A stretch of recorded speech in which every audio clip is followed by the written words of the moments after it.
आलो तर तुझा, नाही आलो तर या समाजाचा. कसं का होईना 58 लाखातून 3 करोडपर्यंत समाजाचे लेकरं आज लाभ घेत आहेत. तुमचं गुतून ठुलंय म्हणा, आमचं गुतील आणि तुमचं गुतील आहे, दोघाचं तो कुणासारखंच आहे काय. सगळ्यांना रामकृष्ण हरी. महान संत श्री गुरु रामचंद्रजी बोधले महाराज यांच्या पुण्यतिथीच्या निमित्तानं आपल्या सगळ्या भक्तांना आणि महाराष्ट्रातल्या सगळ्या जनतेला खूप खूप शुभेच्छा देतो. आमचंही नशीब म्हणावं लागेल की गिरी महाराजाच्या माध्यमातून आम्हाला हे निमंत्रण मिळालं, हा सुवर्ण योग आमच्याही नशिबात आला. या ठिकाणी व्यासपीठावरती महाराष्ट्राचे धाकटी पंढरी श्री क्षेत्र नारायणगडाचे मठाधिपती शिवाजी बाबाजी हे पण उपस्थित आहे. बंकटस्वामी मठाचे मठाधिपती लक्ष्मणजी बाबा मिंगडे महाराज हेही उपस्थित आहेत. ज्यांनी आमचे 2 वर्षे कीर्तन चालवले ते आमचे गिरी बाबा आवटे बाबा. आता बाबा बी लय मोठी धोकोवर नाव घ्यावं इतके घ्यायचं म्हणलं सगळं खेळपांगण. बाकीच्यांना रामकृष्ण हरी. आणि आपल्या महाराष्ट्र राज्याचे सभापती महोदय श्री नामदार रामजी शिंदे साहेब हे या व्यासपीठावरती आहेत.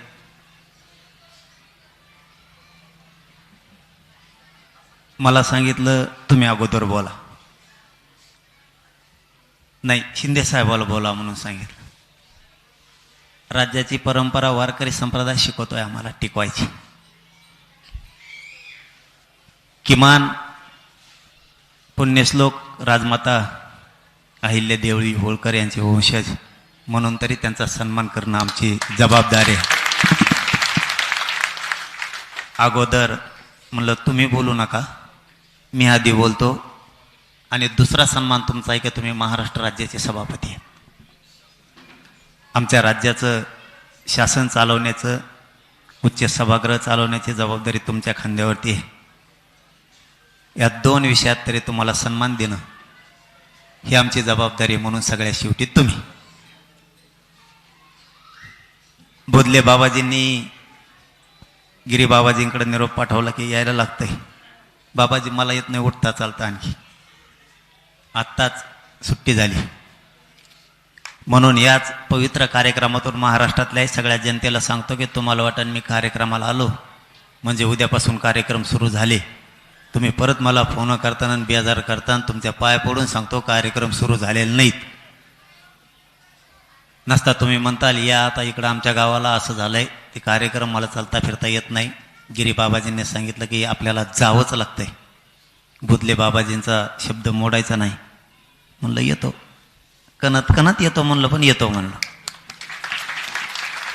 आणि आज इथं उपस्थित राहिलो कारण ह्यो कार्यक्रम काय बाकीचा बोलायचा नाही. नाही तर मग आमच्या का गोळ्या सुरू झाल्या की कुंकडा धडा धड चालू होत्या. जशी पुढून गोळी असेल तशी इकडून असते. पुढून फुसकी असली तर लय बोलत नाही समजा आम्ही, पण जरशी बरी बुरी असली तर ठोकलाच मग इकडून. त्याच्यामुळं ती जागा काही नाही. वारकरी संप्रदायाकडून ज्ञान परंपरा संस्कृती शिकवण्याचं काम चालतं आणि ती आमची जबाबदारी शिकणं, आणि ती आम्ही शिकत राहतोय. बाबाजी तुम्ही सांगितलं ते खरं आहे.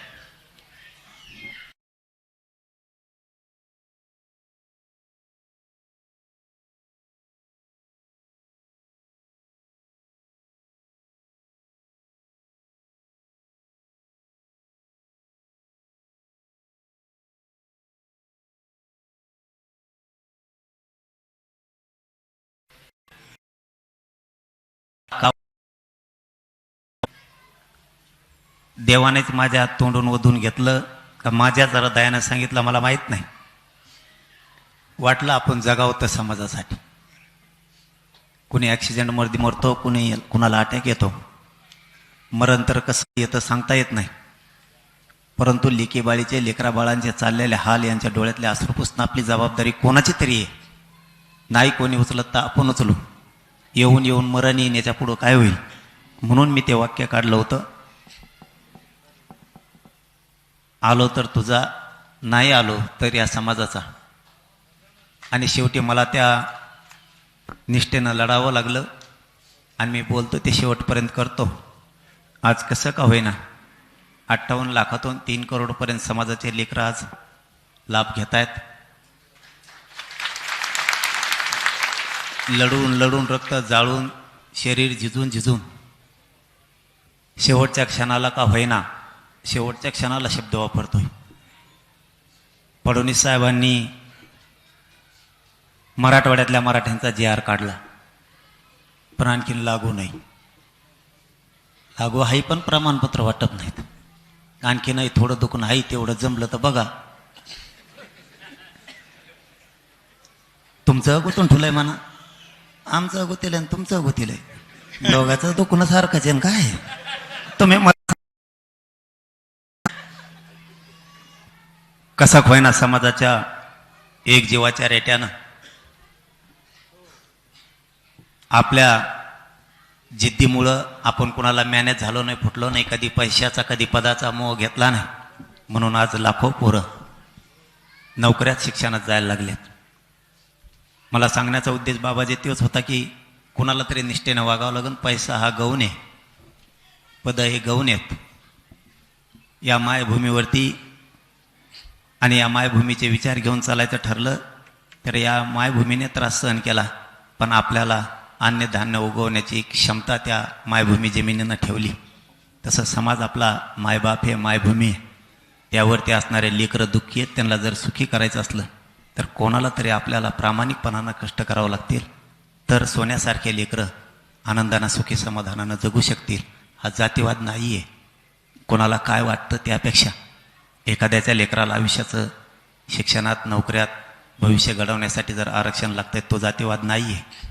तुम्हाला जर आता राजकीय स्वार्थासाठी काही बोलायचं असेल तर त्याला आमचा नाविलाज आहे, पण हा जातीवाद नाही आहे.